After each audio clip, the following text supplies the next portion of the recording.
నమస్కారం, సిటీ వార్తలకు స్వాగతం. ముందుగా ముఖ్యాంశాలు. సీఎం చంద్రబాబు అధ్యక్షతన కేబినెట్ భేటీ, 57 అంశాలకు ఆమోదం.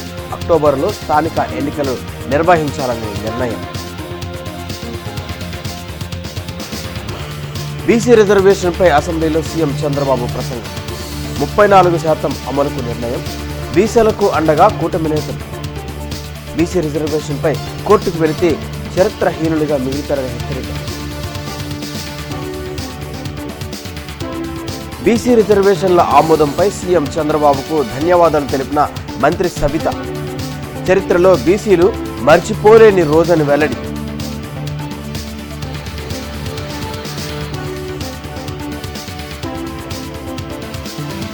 కొనసాగుతున్న జూనియర్ డాక్టర్ల సమ్మె. జీజీహెచ్ నుండి కలెక్టరేట్ వరకు భారీ ర్యాలీ.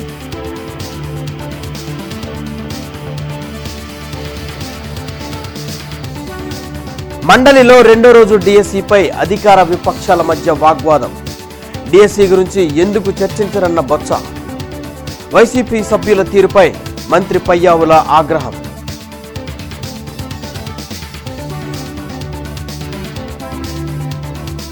నగరంలో పర్యటించిన కమిషనర్ మయూర్ అశోక్. నవగుంటూరులో భాగంగా పచ్చదనం పెంపే లక్ష్యమని వెల్లడి. బీసీ రిజర్వేషన్ల అంశంపై శాసనసభలో ముఖ్యమంత్రి చంద్రబాబు ప్రసంగించారు. రాష్ట్ర మంత్రివర్గంలో బీసీలకు అనుకూలంగా 3 కీలకమైన నిర్ణయాలు తీసుకున్నామని ముఖ్యమంత్రి చంద్రబాబు తెలిపారు. వారి సామాజిక రాజకీయ అభ్యున్నతి కోసం 3 ప్రధానమైన అంశాలపై కేబినెట్ ఆమోదం తెలిపింది అన్నారు.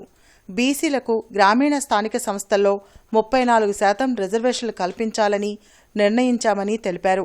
పట్టణ స్థానిక సంస్థల్లో 33.33% రిజర్వేషన్లను బీసీలకు కల్పించాలని నిర్ణయం తీసుకున్నామని, అర్బన్ లోకల్ బాడీల్లో మేయర్లు, మున్సిపల్ చైర్మన్ల ఎన్నిక ప్రత్యక్ష ఎన్నికల ద్వారా చేపట్టాలని నిర్ణయించామని అన్నారు. ఆయారాం గయారాం కాకుండా సుస్థిరమైన పాలన అందించేలా ఇది దోహదపడుతుందని తెలిపారు. కూటమి ప్రభుత్వం వెనకబడిన వర్గాలకు అండగా ఉంటుందని, ఈ నిర్ణయం చరిత్రలో నిలిచిపోతుందని తెలిపారు. 34% రిజర్వేషన్ అంటే నిర్ణయాధికారంలో భాగస్వామ్యం, సామాజిక న్యాయానికి ఎన్డీఏ ప్రభుత్వం ఇచ్చే గౌరవం, సముచితమైన న్యాయమని తెలిపారు. నామినేటెడ్ పదవుల్లో బీసీలకు రిజర్వేషన్ కల్పిస్తామని ఎన్నికల్లో చెప్పాం, ఇప్పుడు నిజం చేసి చూపుతున్నామని సీఎం చంద్రబాబు తెలిపారు. ఈ రోజు మనం చేసింది బీసీ రిజర్వేషన్కు ఒక ఉత్తర్వు ఇవ్వడం కాదు, చట్టపరమైనటువంటి బలం ఇచ్చే వరకు మనం అండగా ఉంటాం. ఈరోజు నాకు కొన్ని సమస్యలు కూడా మనం గుర్తుపెట్టుకోవాల్సిన అవసరం ఉంది. సుప్రీంకోర్టు కూడా ఉంది, న్యాయస్థానాలు ఉన్నాయి. ఇక్కడ మనం ఇక్కడ అనౌన్స్ చేయగానే రేపు మార్నింగ్ మా ఉదయానికి ఆ పార్టీ రెడీగా ఉంటారు. ఒక్క డిఎస్సి విద్యార్థులకి ఉద్యోగాలు ఇవ్వాలని ఉపాధ్యాయులకు ఆలోచిస్తే 350 కేసులు వేసి ఎన్ని విధాల ఇబ్బంది పెట్టాలంటే ఇబ్బంది పెడితే అన్ని ఇబ్బందుల్ని అధిగమించి వాళ్ళకు ఉద్యోగాలు ఇప్పిస్తే తిరిగి పేపర్ లీక్ అయిందని ప్రచారం చేసే దుష్ట సాంప్రదాయం వెళ్ళింది.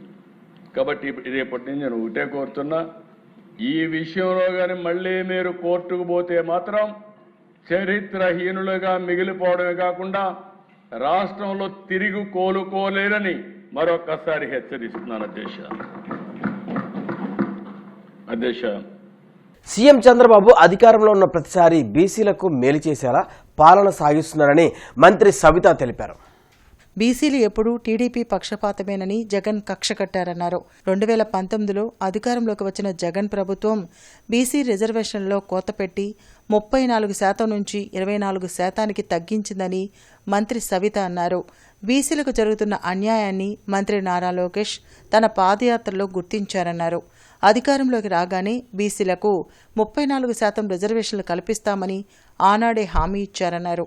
ఇచ్చిన మాటకు కట్టుబడుతూ స్థానిక సంస్థల ఎన్నికల్లో 34% రిజర్వేషన్లు కల్పిస్తూ బిల్లును రూపొందించామని, రానున్న స్థానిక సంస్థల ఎన్నికల్లో బీసీలకు రిజర్వేషన్లు అమలు చేయనున్నామని అన్నారు.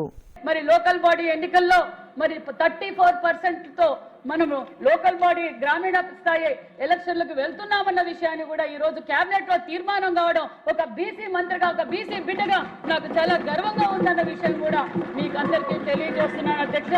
నిజంగా మరి అలాగే మరి మున్సిపాలిటీలో కూడా మరి 33% ఎన్నికలతో మనం వెళ్తున్నామన్న విషయాన్ని కూడా మీకు అందరికీ తెలియజేస్తూ, నిజంగానే ఇది చరిత్రలో మరవలేని రోజు అన్న విషయం కూడా మరొకసారి మీకు అందరికీ తెలియజేస్తున్నాను అధ్యక్ష.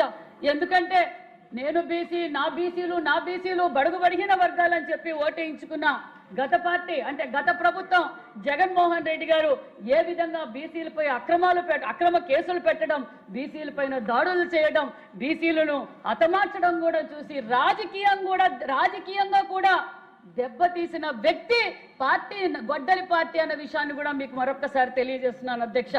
సింగిల్ యూజ్ ప్లాస్టిక్ పై నగరపాలక సంస్థ తీసుకుంటున్న కఠిన చర్యలు అభినందనీయమని ఎమ్మెల్యే గల్లా మాధవి అన్నారు.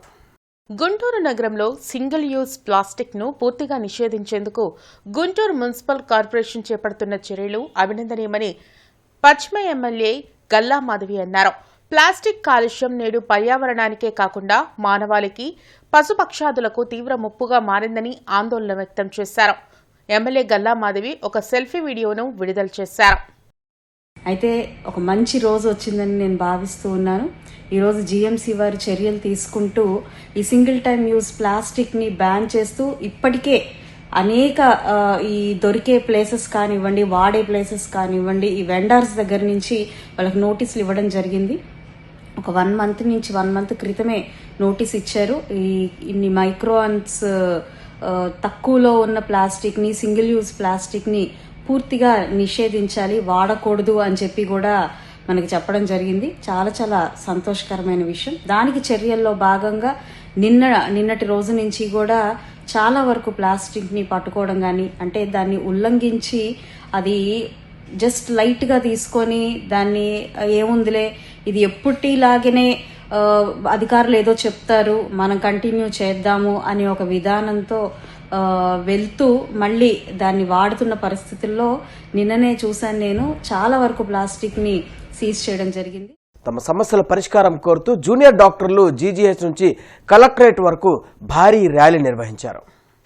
స్టైఫండ్ 30% పెంచాలంటూ జూనియర్ డాక్టర్లు గత 9 రోజులుగా సమ్మె చేస్తున్నారు. ఇప్పటికే ఎమర్జెన్సీ విధులను బహిష్కరించిన జూనియర్ డాక్టర్లు తమ ఆందోళనను కొనసాగిస్తున్నారు. ఈ సందర్భంగా అసోసియేషన్ అధ్యక్షులు డాక్టర్ ఈశ్వర్ మాట్లాడుతూ జూనియర్ డాక్టర్లకు స్టైఫండ్ పెంచడంలో రాష్ట్ర ప్రభుత్వం నిర్లక్ష్యంగా వ్యవహరిస్తుందని పేర్కొన్నారు. తెలంగాణతో సమానంగా స్టైఫండ్ ఇవ్వడం సాధ్యం కాదని వైద్య ఆరోగ్య శాఖ మంత్రి ప్రకటన చేయడం పట్ల అసంతృప్తి వ్యక్తం చేశారు. తమ జీవన పరిస్థితిని దృష్టిలో ఉంచుకొని స్టైఫండ్ పెంచాలని కోరారు. పెండింగ్ లో ఉన్న సమస్యలను పరిష్కారం చేయని పక్షంలో ఆందోళన మరింత ఉధృతం చేస్తామని స్పష్టం చేశారు. మేము సమ్మె కూడా దశల వారీగా చేస్తామని ముందుగానే గవర్నమెంట్కి హెచ్చరించడం జరిగింది. ఇది మేము వెంటనే ఎమర్జెన్సీ ఆపలేదు. ఇప్పుడు ఏదైతే మేము జూనియర్ డాక్టర్స్ మాత్రమే, senior resident, super special interns మాత్రమే ఎమర్జెన్సీ బాయ్కాట్ చేసాం. ఇంకా మా సీనియర్ ప్రొఫెసర్స్, మా స్టాఫ్ అందరూ కూడా ఇంకా వర్క్ చేస్తున్నారండి. గవర్నమెంట్ మాతో గత 20 రోజుల నుంచి 4 సార్లుగా చర్చలు జరిగాయి. కానీ ఈ విఫలం మాత్రం ఏదైతే మేము 30% స్టైఫండ్ అడుగుతున్నామో 3% మాత్రమే ఇస్తామని స్టైఫండ్ మాకు చెప్తున్నారండి. ఇది మాకు చాలా బాధాకరంగా ఉంది. ఏదైతే మేము 40 గంటలు శ్రమతో మేము తిండి తిప్పలు మానేసి నిద్ర లేకుండా మేము ఇంకా కష్టపడుతున్నాం. మేము అడుగుతుంది కేవలం మా ఫ్యామిలీని బతికించుకోవడానికి, మేము బతకడానికి ఏదైనా కానీ మాకు ఈ స్టైఫండ్స్ మాత్రం అండి. ఈ ప్రొఫెషన్లో మాత్రం ఏదైతే 35 సంవత్సరాల వరకు ఇంకా మేము చదువుతూనే ఉంటాము. ఇది మా స్టైఫండ్ మాత్రమే కాదు, మా కుటుంబాలకి ఇది మాత్రమే ఉందండి. ఎయిడెడ్ పాఠశాలల మూసివేతపై మండలిలో మంత్రి నారా లోకేష్ వివరణ ఇచ్చారు. రాష్ట్రంలో ఎయిడెడ్ పాఠశాలను మూసివేయడం లేదని మంత్రి నారా లోకేష్ స్పష్టం చేశారు. కూటమి ప్రభుత్వం వచ్చాక ప్రభుత్వ పాఠశాలల్లో 0.94% ప్రవేశాలు పెరిగాయని తెలిపారు. ప్రభుత్వ పాఠశాలలో అడ్మిషన్ శాతం 2022-23 7.6% తగ్గింది. 2023-24 3% తగ్గింది. 2024-25 3% తగ్గింది. ఇది గత వైకాపా ప్రభుత్వంలో తగ్గింది.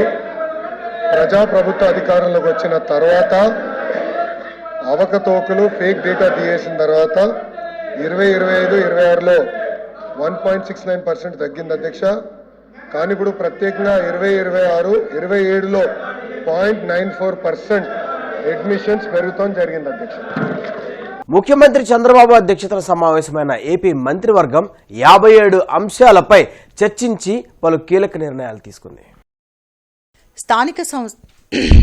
స్థానిక ఎన్నికల్లో బీసీలకు 34% రిజర్వేషన్లు అమలు చేయాలని ఏపీ కేబినెట్ నిర్ణయాలు తీసుకోవడం జరిగింది.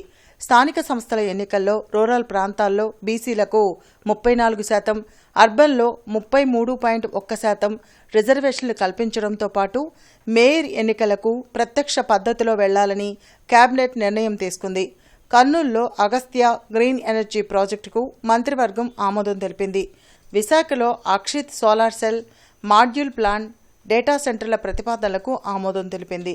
తిరుపతి, సూర్యలంక, కేసరపల్లి, కాకినాడలో స్టార్ హోటళ్ల ఏర్పాటుకు మంత్రివర్గం ఆమోదం తెలిపింది. అక్టోబర్లో స్థానిక సంస్థల ఎన్నికలు నిర్వహించాలని ఏపీ కేబినెట్ నిర్ణయం తీసుకుంది. పాత పద్ధతిలోనే ఒక డిప్యూటీ మేయర్ పదవి ఉండాలని తీర్మానించారు. అమరావతిలో రైల్వే లైన్ ఏర్పాటుకు ల్యాండ్ పూలింగ్ చేయాలని నిర్ణయించారు. Udyoganagar, JKC college road, NR ring road, Mallikarjunapuram, Balajinagar, Chinnerukunta head water works ని పరిశీలించి తీసుకోవాల్సిన చర్యలపై కమిషనర్ మయూర్ అశోక్ తగు ఆదేశాలు జారీ చేశారు. ఈ సందర్భంగా కమిషనర్ మయూర్ అశోక్ మాట్లాడుతూ నవగుంటూరులో భాగంగా నగరంలో పచ్చదనం పెంచే లక్ష్యంగా మొక్కలు నాటడం జరుగుతుందని, ప్రధానంగా రోడ్లకు ఇరువైపులా డివైడర్లతో పాటు నూతన రోడ్ల నిర్మాణ ప్రతిపాదనలో మొక్కలు కూడా ఉండేలా చూడాలని ఎస్సీని ఆదేశించారు. ఇన్నర్ రింగ్ రోడ్ రెడ్డిపాలెంలోని పార్కును పరిశీలించి పెండింగ్ పనులను వెంటనే పూర్తి చేయాలని, పార్కులో గ్రీనరీ ల్యాండ్ మొక్కలు నాటాలని ఏడీహెచ్ డీఈని ఆదేశించి పార్కు నిర్వహణకు వాకర్స్ కమిటీ ముందుకు రావాలని కోరారు.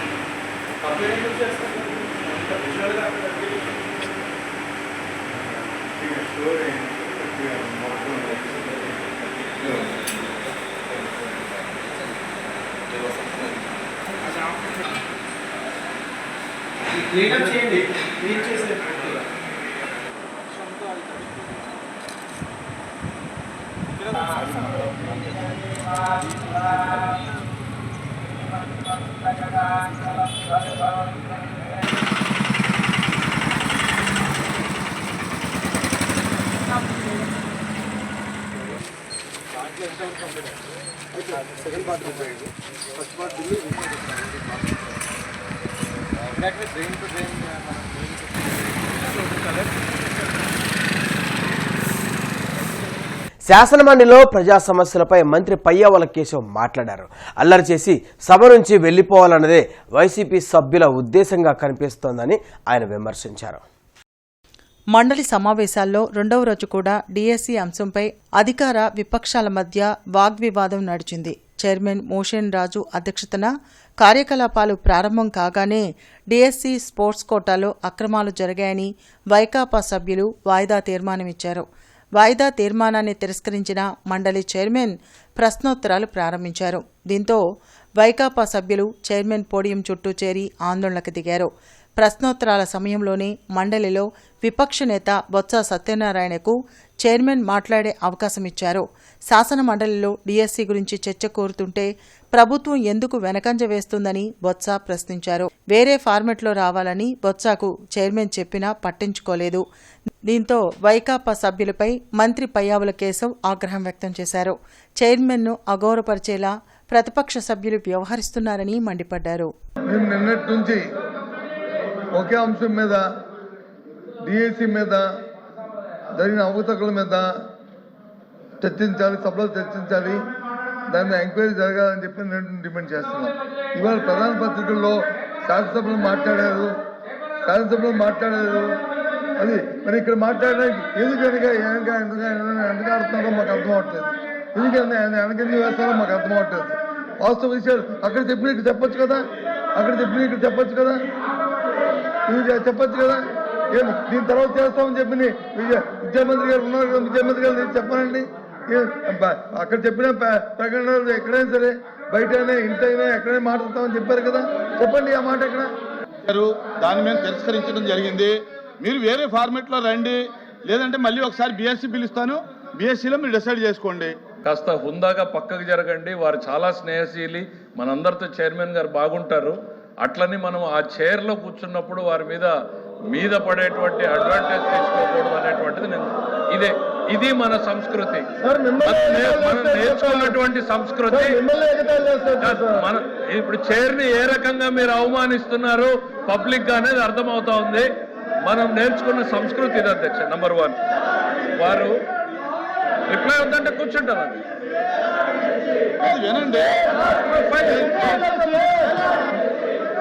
డిఎస్సి మీద చర్చించడానికి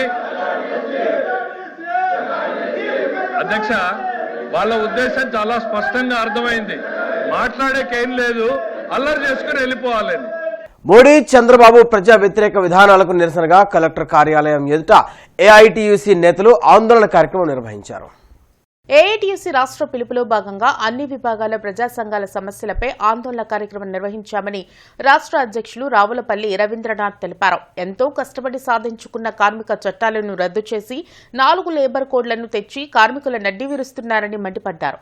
వెంటనే 4 లేబర్ కోడ్లను రద్దు చేసి పాత కార్మిక చట్టాలను అమలు చేయాలని డిమాండ్ చేశారు. ఈ కార్యక్రమంలో జిల్లా అధ్యక్షులు రావుల అంజిబాబు, ప్రధాన కార్యదర్శి మేడ హనుమంతరావు, చల్లాచున ఆంజనేయులు, జి సురేష్ బాబు, కోట మాన్యాద్రి, ఆకిటి అరుణ్ కుమార్, మంగా శ్రీనివాసరావు, వెనుకొండ డేవిడ్ తదితరులు పాల్గొన్నారు. ఈ ఆందోళన చెందుతున్నటువంటి వీరందరినీ కూడా చర్చలకు పిలిచి సమస్యలు పరిష్కారం చేయాలి. ఈ అసెంబ్లీ సమావేశాలు నిన్ననే ప్రారంభమయ్యాయి. 4 రోజులు మాత్రమే జరగబోతున్నాయి.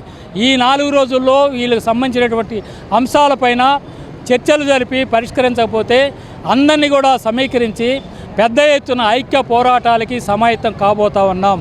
ఐక్య పోరాటాల ద్వారా జరిగే పరిణామాలు ఏమైనా ఉంటే రాష్ట్ర ప్రభుత్వం అదే బాధ్యత వహించవలసి ఉంటుంది.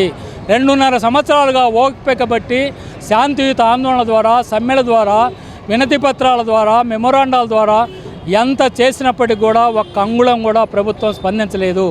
ఇక మార్గం తీవ్రమైనటువంటి ఉద్యమానికి కార్మిక వర్గం, ఉద్యోగ ఉపాధి సంఘాలు పోవటమే ప్రధానమైన కాబోతుంది. బ్రైట్ హారిజాన్స్ ఫౌండేషన్ ఆధ్వర్యంలో ఈ నెల 20వ తేదీన గుంటూరులో మెగా జాబ్ మేళా జరగనుంది. ఈ వివరాలను ఫౌండేషన్ అధ్యక్షుడు ఎంకేఎస్ మొహిద్దీన్ మంగళవారం మీడియాకు వెల్లడించారు. పట్టాభిపురం మౌలానా అబుల్ కలాం ఆజాద్ షాదీఖానాలో జాబ్ మేళా జరుగుతుందని చెప్పారు. నిరుద్యోగ యువతకు మొత్తం 2500 ఉద్యోగాలు కల్పించే లక్ష్యంతో జాబ్ మేళా ఏర్పాటు చేయడం జరిగిందన్నారు. 10వ తరగతి, ఇంటర్, డిగ్రీ, ఇంజనీరింగ్, ఎంబీఏ తదితర కోర్సులు పూర్తి చేసిన వారికి ఉద్యోగ అవకాశాలు అందుబాటులో ఉన్నాయని తెలిపారు. ఇందులో 60 కంపెనీల ప్రతినిధులు హాజరవుతారని అన్నారు. ఈ అవకాశాన్ని అందరూ సద్వినియోగం చేసుకోవాలని సూచించారు. బ్రైట్ హారిజాన్స్ ఫౌండేషన్ తరఫు నుండి 20th ఆగస్టు 2026 నాడు, అంటే థర్స్డే, అంటే గురువారము ఉదయం 9 నుంచి సాయంత్రం 5 వరకు గుంటూరులో పట్టాభిపురంలో ఉన్నటువంటి అబుల్ కలాం ఆజాద్ ఉర్దూ కరెంట్ షాదీఖానాలో ఒక పెద్ద జాబ్ మేళా ఆర్గనైజ్ చేయబోతున్నాము.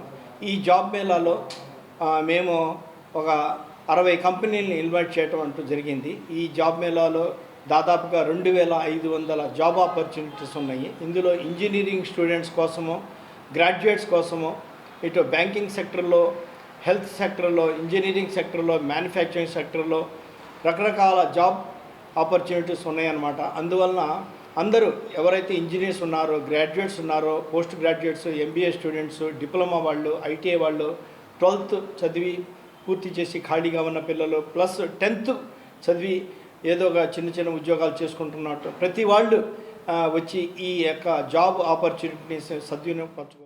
ఏపీలో గవర్నర్ కోటాలో ఎమ్మెల్సీలుగా 2 పేర్లు ఖరారయ్యాయి. ఎమ్మెల్సీలుగా వర్ల రామయ్య, దళవాయి రమాదేవిని టీడీపీ అధిష్టానం ఎంపిక చేసింది. ఎస్సీ కోటాలో వర్ల రామయ్యకు, బీసీ కోటా నుంచి దళవాయి రమాదేవికి ప్రాతినిధ్యం లభించింది. ప్రస్తుత సమాజంలో జరుగుతున్న ఎన్నికల్లో జనరేషన్ జీ కీలక పాత్ర పోషిస్తోందని మాజీ ఎమ్మెల్సీ కేఎస్ లక్ష్మణరావు పేర్కొన్నారు. రాజ్యాంగ చర్చా వేదిక జనరేషన్ జీ ఉద్యమం విశ్లేషణపై బాలానంద కేంద్రంలో చర్చా కార్యక్రమం జరిగింది. ఈ చర్చా కార్యక్రమంలో మాజీ ఎమ్మెల్సీ కేఎస్ లక్ష్మణరావు, జనచైతన్య వేదిక రాష్ట్ర అధ్యక్షులు వల్లంరెడ్డి లక్ష్మణ్ రెడ్డి, డాక్టర్ సేవాకుమార్, గురుదత్, సురేష్ పాల్గొన్నారు. ఈ సందర్భంగా మాజీ ఎమ్మెల్సీ కేఎస్ లక్ష్మణరావు మాట్లాడుతూ నీట్ పేపర్ లీకేజీపై ఢిల్లీ జంతర్ మంతర్ వద్ద కాక్రోచ్ జనతా పార్టీ ఆధ్వర్యంలో జరిగిన జంజీవ్ ఉద్యమం దేశాన్ని కుదిపేసిందన్నారు. ఈ కార్యక్రమంలో వివిధ పౌర సంఘాల నేతలు పాల్గొన్నారు. ఎందుకంటే భారతదేశం లాంటి దేశం, భారతదేశంలో ఉన్నటువంటి విషయాన్ని మనం గమనించాల్సింది ఏంటంటే, భారతదేశంలో ఒక్కో రాష్ట్రం ఒక దేశం అంత ఉంటుంది, ఒక్కో రాష్ట్రం ఒక వ్యాపారం అంత ఉంటుంది అంతే. సో ఇక్కడ అన్ని రాష్ట్రాల్లో ఒకే విధమైనటువంటి సామాజిక, ఆర్థిక, సాంస్కృతిక పరిస్థితులు అనేవి లేవు. గుజరాత్లో పరిస్థితులు వేరుగా ఉంటాయి, కేరళలో పరిస్థితులు వేరుగా ఉంటాయి. దేశవ్యాప్తమైనటువంటి ఉద్యమంలాగా దారి తీసుకోవచ్చు. కానీ 3-4 అంశాలు. ఒకటి, మన అందరం నెంబర్ 1 జనరేషన్ జీ యూత్ యొక్క ఆకాంక్షలు మనం అర్థం చేసుకోవాలి. మనం అంటే ఇప్పుడున్న సాంప్రదాయ రాజకీయ పార్టీలు కూడా అర్థం చేసుకోవాలి. ఎందుకు యూత్ అంత స్పందించారు? కేవలం మెడికల్ స్కామ్, అది మెడికల్ సీట్లది నీట్ ఎగ్జామ్ వల్లే అంత స్పందించారని నేను అనుకోను. ఆల్రెడీ ఉన్నటువంటి భౌతిక పరిస్థితి, ఆల్రెడీ ఉన్నటువంటి నిరుద్యోగం. రవాణా శాఖ మంత్రి మండిపల్లి రాంప్రసాద్ రెడ్డిని ఎమ్మెల్యే నజీర్ అహ్మద్ అసెంబ్లీలో వాహనాల ఫిట్నెస్ పై ప్రశ్నించారు. అసెంబ్లీ ప్రశ్నోత్తరాల సమయంలో మంత్రి మండిపల్లి రాంప్రసాద్ రెడ్డి మాట్లాడుతూ వాహనాల ఫిట్నెస్ ధృవీకరణలో నిబంధనలను ఖచ్చితంగా అమలు చేస్తున్నామని తెలిపారు. ఆటోమేటెడ్ టెస్టింగ్ స్టేషన్ల ద్వారా వాహనాలను తనిఖీ చేసి నిబంధనలకు అనుగుణంగా ఉన్న వాహనాలకి ఫిట్నెస్ సర్టిఫికెట్లు జారీ చేస్తున్నామని చెప్పారు. 2025లో 2,44,604 వాహనాలను తనిఖీ చేయగా 2026 జులై వరకు 1,04,543 వాహనాలను తనిఖీ చేసినట్లు మంత్రి వెల్లడించారు. ప్రమాదాలను నివారించేందుకు వాహనాల ఫిట్నెస్ తనిఖీలను మరింత పటిష్టంగా నిర్వహిస్తున్నామని తెలిపారు. ప్రభుత్వం నియమాలకు అనుగుణంగా ఉన్న వాహనాలకు రిఫ్లెక్టివ్ టేపులు తప్పనిసరిగా అమర్చేటట్లు తనిఖీ చేస్తున్నామన్నారు. రాష్ట్రంలోని 24 ATS కేంద్రాల్లో ఫిట్నెస్ పునరుద్ధరణ సమయంలో 30 విజువల్, 19 ఫంక్షనల్ పరీక్షలు నిర్వహిస్తున్నామని, లోపాలు గుర్తిస్తే ఫిట్నెస్ ధృవపత్రం జారీ చేయడం లేదని తెలిపారు. కానీ 2024 తర్వాత జరిగినటువంటి ప్రమాదాలు తగ్గినాయి, కానీ మరణించినటువంటి వాళ్ళ సంఖ్య దాదాపు 15% పెరిగినటువంటి పరిస్థితులు ఉన్నాయి.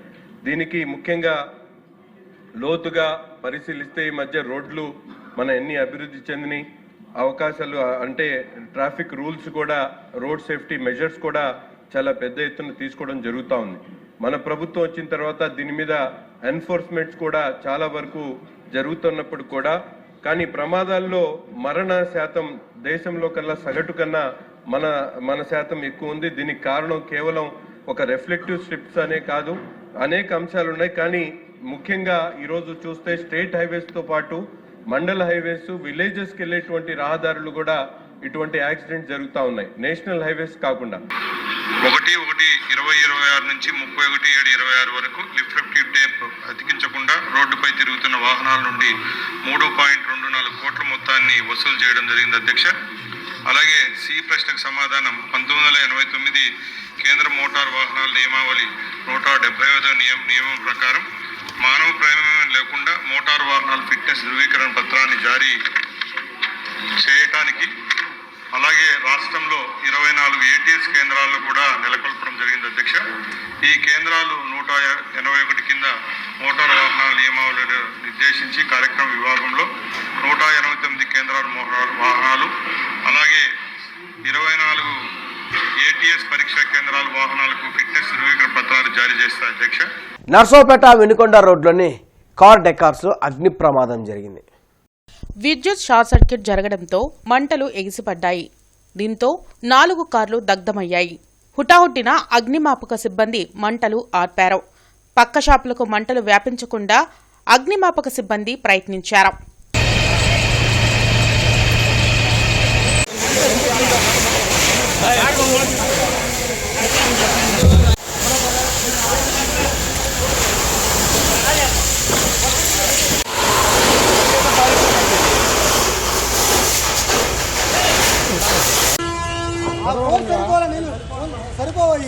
ఆంధ్రప్రదేశ్ శాసనసభ స్పీకర్ చింతకాల అయ్యన్న పాత్రుడు సభను సజావుగా నిర్వహించేందుకు 6 సభ్యులతో ప్యానెల్ స్పీకర్లను అధికారికంగా ప్రకటించారు. స్పీకర్ లేదా డిప్యూటీ స్పీకర్ అందుబాటులో లేని సమయంలో సభా వ్యవహారాలను నడిపించేందుకు ఈ ప్యానెల్ స్పీకర్లు బాధ్యతలు చేపడతారని తెలిపారు. ప్యానెల్ స్పీకర్గా Janasena Avanigadda Mandali Buddhaprasad, TDP Srungavarapukota Kola Lalitha Kumari, TDP Jaggampeta Jyothula Nehru, BJP Visakhapatnam north P Vishnukumar Raju, TDP Proddatur Nandyala Varadarajula Reddy, YCP Badvel Dasari Sudha నియమితులయ్యారు. టీడీపీ పార్లమెంటు సెక్రటరీ గంటా మౌలిక పుట్టినరోజు వేడుకలు గుంటూరులో ఘనంగా జరిగాయి. పశ్చిమ నియోజకవర్గంలోని మస్తానయ్య దర్గా, కలెక్టరేట్ ఎదుట తదితర ప్రాంతాల్లో అభిమానులు, పార్టీ కార్యకర్తలు బాణసంచా కాల్చి సంబరాలు జరుపుకున్నారు. ఈ సందర్భంగా పలుచోట్ల కేకులు కట్ చేసి గంటా మౌలికకు జన్మదిన శుభాకాంక్షలు తెలిపారు. అనంతరం పలువురు మాట్లాడుతూ తెలుగుదేశం పార్టీ కోసం గంటా మౌలిక అహర్నిశలు కృషి చేస్తున్నారని చెప్పారు. సమస్యలో ఉన్న ఎంతో మందికి అండగా నిలిచిన గొప్ప నాయకురాలు గంటా మౌలిక అన్నారు. ఆమె మరెన్నో ఉన్నత పదవులు చేపట్టాలని ఆకాంక్షించారు. పార్టీ కోసం, ప్రజల కోసం మరింతగా సేవ చేసేందుకు తనకు పార్టీ అవకాశం ఇవ్వాలని గంటా మౌలిక విజ్ఞప్తి చేశారు. ఇలాగే మీ అందరి ఆశీర్వాదాలు ఎప్పుడూ కూడా నా మీద ఉండాలి అని, ఎలాగైతే మా నాన్నగారు ఆయన ఇచ్చిన మాట నిలబెట్టుకొని చేశారు, నాకు ఒక అవకాశం ఇస్తే నేను కూడా అదే బాటలో నడుస్తా, నా వాళ్ళందరికీ కూడా సేవ చేసుకుంటూ ముందుకు వెళ్ళాలి అని చెప్పేసి కోరుకుంటున్నాను. సో అలా ఆ కోరిక నెరవేరాలంటే మీ అందరి ఆశీర్వాదం అనేది ఎంతగానో కావాలి. కాబట్టి ఇలానే మీ ఆశీర్వాదం ఎప్పుడూ కూడా నా మీద ఉంటుందని మనస్ఫూర్తిగా కోరుకుంటున్నాను. వసతి, విద్యా సంస్థల నవీకరణ, పనుల నాణ్యతలో రాజీ లేదని జిల్లా కలెక్టర్ సాయికాంత్ వర్మ అధికారులను ఆదేశించారు. మార్పు కార్యక్రమంపై సంబంధిత అధికారులతో కలెక్టర్ సమీక్షించారు. ఈ సందర్భంగా జిల్లా కలెక్టర్ సాయికాంత్ వర్మ మాట్లాడుతూ జిల్లాలో 36 వసతి విద్యా సంస్థల్లో మార్పు కార్యక్రమం చేపట్టడం జరుగుతుందని వివరించారు.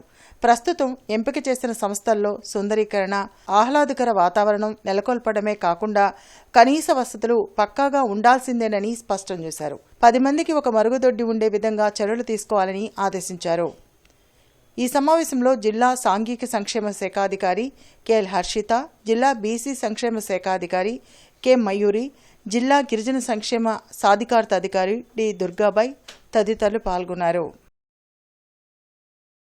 తూర్పు నియోజకవర్గ పరిధిలోని 139, 176 పోలింగ్ కేంద్రాల వద్ద జరుగుతున్న సర్ విచారణ ప్రక్రియను కమిషనర్ ఈఆర్ఓ మయూర్ అశోక్ పరిశీలించారు.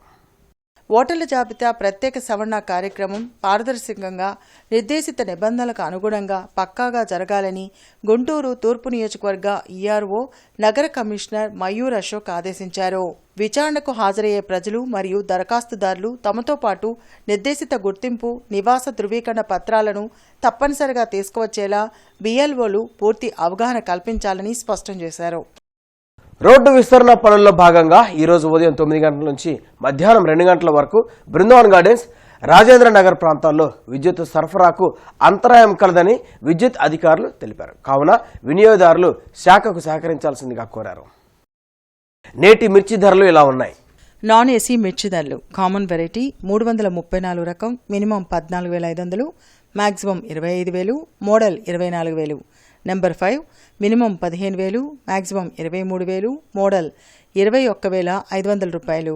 341 రకం మినిమం 14,500, మ్యాక్సిమం 24,000, మోడల్ 23,500 రూపాయలు. స్పెషల్ వెరైటీ తేజ రకం minimum 14,500, maximum 21,500, model 21,000. Byadgi 355 minimum 15,000, maximum 25,500, model 24,500 రూపాయలు. Devanur deluxe minimum 15,000, maximum 21,200, model 20,000.